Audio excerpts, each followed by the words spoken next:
ओम नमः शिवाय। जय महाकाल। आप सबको पता है कि प्रदोष का बहुत ही प्यारा सा दिन आ गया है। यह दिन प्यारा क्यों है? क्योंकि सावन से ठीक पहले पड़ने वाली प्रदोष आ गई है। बस आपको चुपके से एक ओम बना करके आना है। सारी तकलीफें आपकी दूर होंगी और आप जो भी बात महादेव से कह देंगे सारी इच्छाएं पूरी होंगी। सावन से ठीक पहले प्रदोष है। बहुत ही सुंदर सा दिन है। पूज्य गुरु जी की कथा सुनकर बहुत अच्छे से आप सबको बताऊंगा, लेकिन उससे पहले आपको बता दूं, इस पूरी वीडियो में हम लोग 3 बहुत ही सुंदर से उपाय की बात करेंगे जो कि प्रदोष के दिन आपको जरूर करनी चाहिए। लेकिन उससे पहले अगर चैनल में नए हैं तो हमारी वीडियो को लाइक कर दीजिए और चैनल को भी सब्सक्राइब कर दीजिए। चलो सबसे पहले हम लोग पहले उपाय की बात करते हैं जो ओम बनाने वाला है। इस उपाय को करने के फायदे क्या है, बेनिफिट क्या है? इसका एक बहुत बड़ा फायदा है, वह है अपने बच्चों से बहुत परेशान हैं। परेशान का मतलब वह आपकी बात नहीं सुनते, पढ़ने के लिए नहीं बैठते, तो आप उनके लिए इस उपाय को कर सकते हैं। दूसरा, अगर आप ही कोई इच्छा है, बेशक काफी दिनों से अधूरी है, पूरी नहीं हो पा रही है, तो इस काम को कर सकते हैं। क्या करेंगे? आपको लेना होगा इस तरीके से शहद, बहुत ज्यादा नहीं, बस 1 से 2 चम्मच शहद लेना। ठीक है, ले लिया शहद। आप उसे शहद को लेंगे, साथ ही साथ लेंगे एक तांबे का लोटा। मैं हमेशा बताता हूँ हर वीडियो में, तांबे के लोटे में जल कहाँ से लोगे? अपने घर से। अपने घर से जल को लेने का महत्व होता है कि अगर आप किसी तीर्थ स्थान का जल नहीं ले जा पा रहे हैं, अपने घर का जल ले जा रहे हैं, तो वह तीर्थ स्थान का जल माना जाता है। आज ये भी बात आपको बता ही दिया, तो इस कलश को लेंगे और थोड़ा सा शहद लेकर पहुंच जाएंगे महादेव के शिवलिंग पर। नियम वही फॉलो करना है जो शहद आपके पास में है ना, उस शहद से अच्छी तरीके से महादेव की शिवलिंग के ऊपर लेपन करेंगे। क्या करेंगे? उसे अच्छी तरीके से महादेव की शिवलिंग के ऊपर लेपन करेंगे। अब जहाँ पर जो बताऊंगा उस चीज को ध्यान से सुनना। लेपन कर दिया, उसके बाद अपनी 3 उंगलियों का इस्तेमाल करेंगे जिससे हम त्रिपुंड बनाते हैं ना, इन्हीं तीनों का इस्तेमाल करेंगे और इसी शहद से आपको वहीं पर ओम बनाना हुआ। क्या बनाओगे? एक ओम बना देना इस तरीके से जैसा कि यहाँ पर आपको दिख रहा है। अब देखो, बिल्कुल सटीक ना बने, सुंदर ना बने या अच्छा ना बने तो वह बहुत ध्यान मत देना। आपको एक स्वरूप ओम का वहाँ पर महादेव की शिवलिंग के ऊपर बना देना।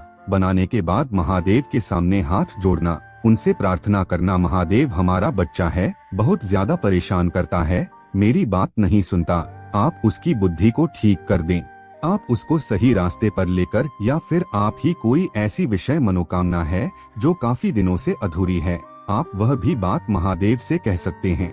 यहाँ पर जो आपने ओम बनाया है ना, इस ओम की छोटी सी बिंदी, मतलब इसमें से थोड़ा सा निकाल करके रख लेना। रखने के बाद आप अपने घर जाना। जो भी बच्चा आपकी बात नहीं सुनता, जो भी गलत संगति में है, बच्चा हो, पति या पत्नी या परिवार का कोई भी सदस्य हो, अगर गलत संगति में है, उसके मस्तक पर उसकी एक बिंदी धीरे से कुछ भी करके, मैंने बताया, फिर कैसे भी करके लगा देना। उस बच्चे का दिमाग बहुत तेज होगा। अगर ये उपाय मनोकामना पूर्ति के लिए कर रहे हैं तो वहीं पर महादेव की शिवलिंग के पास में ही खड़े होकर इस ओम में से एक छोटी सी बिंदी निकालना और अपने मस्तक पर लगा देना।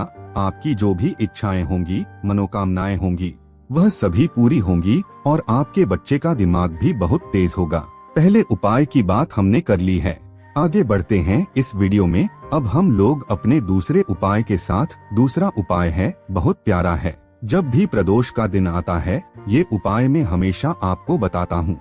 इसके फायदे क्या है? इसका एक फायदा है, कोई और है ही नहीं, बस एक फायदा क्या है, वह है मनोकामना पूर्ति। काफी लोग कहते हैं हमने इतने सारे व्रत कर लिए, हम तो यह भी करते हैं, वह भी करते हैं, इतनी उपाय करते हैं, हमारी इच्छा ही नहीं पूरी हो पा रही है। तो अब प्रदोष के दिन करके देख लेना, सारी इच्छाएं पूरी होंगी। क्या करोगे? आपको लेना होगा इस तरीके से मूंग लेना है, 1 चम्मच मूंग लेना है और इस मूंग के साथ हमें क्या लेना है? शमी के पत्ते। कितने शमी के पत्ते? 1 शमी का पत्ता। भैया हमारे पास शमी के पत्ते नहीं हैं, हम क्या करें? तो आप लोग में से जिसके पास शमी के पत्ते ना हो तो उसकी जगह आप चावल के दाने भी ले सकते हैं। ठीक है, बात समझ में आ गई होगी। तो शमी के पत्ते ले लिए, साथ ही साथ लेना होगा गुड़ के कुछ टुकड़े। टुकड़े का मतलब एक टुकड़ा ले लो, 2 टुकड़ा ले लो, जितनी आपकी इच्छा हो ले लेना। साथ ही साथ आपको लेना होगा एक बहुत ही प्यारी सी बेलपत्र। अब जिसको बेलपत्र भी ना मिले ना, महादेव की शिवलिंग के पास जाना, उनके ऊपर जो बेलपत्र चढ़ी हुई है उसमें से एक उठाना और धो करके इस उपाय को कर सकते हैं। अब जितनी चीजें मैंने आपको बताई, एक तांबे का लोटा लेना, इस तांबे के लोटे में जल भर देना और जल भरकर जितनी भी चीजें मैंने आपको बताई है उन सारी चीजें इस कलश के अंदर डाल देना। डालने के बाद क्या करेंगे, इस कलश को लेकर पहुंच जाएंगे महादेव के शिवलिंग के पास। इस उपाय को घर पर नहीं कर सकते, आपको मंदिर में ही करना है। आप फेस किस तरफ रखोगे, उत्तर दिशा की तरफ, यानी कि नॉर्थ डायरेक्शन, और पूरा का पूरा जल महादेव के शिवलिंग के ऊपर समर्पित कर देना। श्री शिवाय नमस्तुभ्यम मंत्र का स्मरण करते हुए। किस मंत्र का स्मरण करना है, श्री शिवाय नमस्तुभ्यम का ध्यान करते हुए, स्मरण करते हुए इस मंत्र को बोलना है। जल चढ़ाओगे, जल जो है जलाधारी से होता हुआ धीरे धीरे नीचे आएगा। इस जल को दाहिने हाथ में लेना है, दोनों आँखों पर, और अपने गले पर लगाते हुए हाथ जोड़ते हुए महादेव के सामने 2 मिनट श्री शिवाय नमस्तुभ्यम मंत्र का स्मरण कर लेना। और उसके बाद महादेव से आपकी जो भी मनोकामनाएं हैं, इच्छाएं हैं, कह देना, सारी इच्छाएं पूरी होंगी। 2 से 3 प्रदोष करके देख लो, सारी इच्छाएं पूरी होंगी। एक चीज मैं आपको बताना भूल गया, जब भी मैं बताऊं या ना बताऊं, जब भी आप महादेव के शिवलिंग के पास पहुँचे पूजा अर्चना करने के लिए या कोई उपाय करने के लिए, एक घी का दिया, गोल बत्ती का जरूर लगाया करो, ठीक है। जब हम दीपक लगाते हैं, जो दीपक लगाते हैं वह हमारी पूजा का साक्षी होता है, तो दीपक गवाह माना जाता है। इस चीज का ध्यान रखना। तो आपको दीपक जरूर लगाना है। तो हमने 2 उपाय की बात यहाँ पर कर ली है।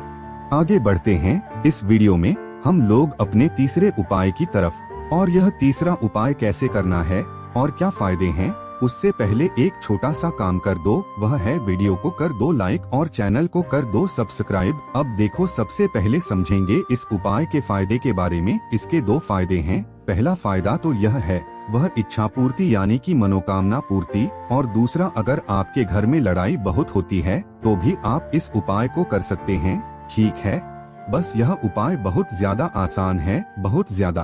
क्या करना होगा, मात्र लेनी होगी एक बेलपत्र जो कहीं से कटी फटी ना हो, ठीक है। इसके बाद लेना है तांबे का लोटा, एक तांबे का लोटा लेना और इस तांबे के लोटे में जल भर देना अपने घर से। कहाँ से भरोगे, अपने घर से पूरे के पूरे जल को भर देना कलश में। इसके बाद इन दोनों चीजों को लेकर पहुँच जाओगे महादेव की शिवलिंग के पास। इस उपाय को आपको महादेव के मंदिर में ही करना है। सुबह करना है, सुबह करो, शाम को करना चाहो शाम को करो, है ना। मैं आपको कई बार बता चुका हूँ कि महादेव का पूरा परिवार कहाँ पे विराजमान है, शिवलिंग पर ही विराजमान है। आपको यह भी पता होगा कि महादेव की जो सबसे छोटी पुत्री यानी कि उनकी प्रिय पुत्री माता अशोक सुंदरी का स्थान है, वह यही है। पता है ना आप सबको। तो एक बेलपत्र आप अपने घर से लेकर आए हैं ना, माता अशोक सुंदरी के स्थान पर रखेंगे। रखने का एक नियम होता है, डंडी होनी चाहिए बाहर की तरफ और जो पत्ती होगी वह होगी महादेव की तरफ। बिल्कुल सीधा सीधा रख देंगे। रख दिया। अभी आपके पास एक कलश है जिसमें आपने जल भर रखा है। अपने घर से एक नियम फॉलो करेंगे, जो बताऊंगा उसे ध्यान से सुनना। उसी कलश में से बार बार जल नहीं लेना है। उसी कलश में से एक बेलपत्र के ऊपर 7 बार जल को चढ़ाएंगे। श्री शिवाय नमस्तुभ्यं का स्मरण करते हुए 7 बार। कैसे, जैसे थोड़ा सा जल गिराया, श्री शिवाय नमस्तुभ्यं, फिर थोड़ा सा गिराया, श्री शिवाय नमस्तुभ्यं, फिर थोड़ा सा गिराया, श्री शिवाय नमस्तुभ्यं। इसी तरह से उसी कलश से थोड़ा थोड़ा जल ले करके 7 बार जल गिराएंगे इसी बेलपत्र के ऊपर माता अशोक सुंदरी के स्थान पर, ठीक है। पूरा का पूरा कलश का जल 7 बार में खत्म नहीं करना है, थोड़ा सा बचा लेना है। बचाने के बाद फिर आना महादेव के शिवलिंग के थोड़ा सा करीब, फेस करना उत्तर दिशा। जितना भी जल अब आपके कलश में बचा हुआ है उसको 3 बार में महादेव के शिवलिंग के ऊपर समर्पित कर देंगे, श्री शिवाय नमस्तुभ्यं का स्मरण करते हुए, ठीक है। 7 बार माता अशोक सुंदरी के स्थान पर उसी का जल, बार बार कलश को नहीं भरना है। 7 बार जल माता अशोक सुंदरी के स्थान पर और 3 बार जल भगवान शंकर के शिवलिंग के ठीक ऊपर समर्पित कर देना। जब जल चढ़ाओगे, चाहे थोड़ा सा ही चढ़ाओगे, जल बहता हुआ इस बेलपत्र से होता हुआ नीचे गिरने लगेगा। इस जल को अपने हाथ में लेकर दोनों आंखों पर लगा लेना और खड़े होकर के महादेव के सामने विनती करना, हाथ जोड़कर कि हम लोग इस परेशानी से परेशान हैं, आप हमारे इस परेशानी को दूर कर दें। हैं हमारी यह इच्छा है, काफी दिनों से अधूरी है, आप इसको पूरा कर दें। इस तरीके से प्रार्थना कर देंगे, उसके बाद आप अपने घर चले जाएंगे। जो भी व्यक्ति इस तरीके से उपाय तो कर लेता है, उसकी सारी इच्छाएं पूरी हो जाती है। तो आज की वीडियो में हम लोगों ने 3 उपाय की बात करी जो प्रदोष के दिन आपको जरूर करनी चाहिए। तो वीडियो को लाइक कर दीजिए और चैनल को सब्सक्राइब भी कर दीजिए।